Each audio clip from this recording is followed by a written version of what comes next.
Hello everyone, and welcome back to the Learning Python series. In this video, we'll dive into the foundational building blocks of Python programming, variables and data types. These are essential concepts you need to understand before moving forward. By the end of this video, you'll be able to create variables, work with different data types, and write more dynamic code. Let's get started. Let's begin with variables. A variable is a container for storing data. Think of it like a labeled box where you can keep information. In Python, you don't need to declare the type of data a variable will hold, the language does that for you. Here's an example. Name equals Alice, this is a string variable. Age equals 25, this is an integer variable. Height equals 5.6, this is a float variable. In this code, we've created three variables, name, age, and height. Python automatically figures out their types based on the values we assign to them.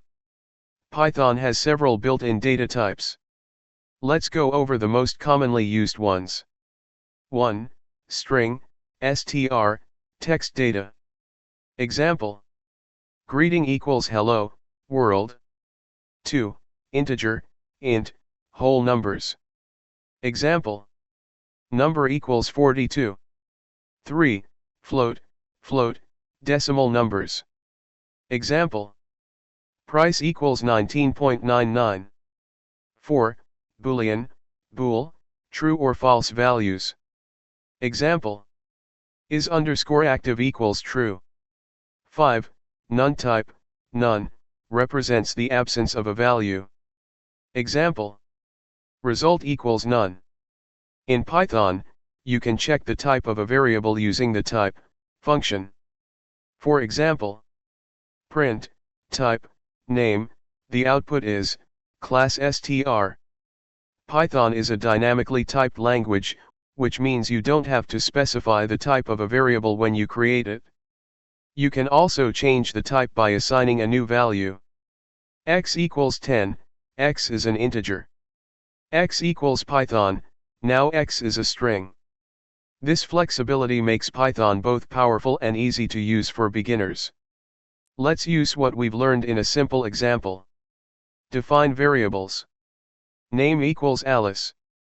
Age equals 25. Height equals 5.6. Print a sentence using these variables. Print, f name is age years old and is height feet tall. When you run this code, you'll see a dynamic output. Alice is 25 years old and is 5.6 feet tall. This is the power of variables, they let you reuse data throughout your program. In this video, we've explored variables and data types, two key concepts in Python programming. Understanding these basics is crucial as we move forward. In the next video, we'll dive into operators and expressions, which allow us to perform calculations and make decisions in our code. Don't forget to like, subscribe, and hit the bell icon to stay updated. See you in the next video.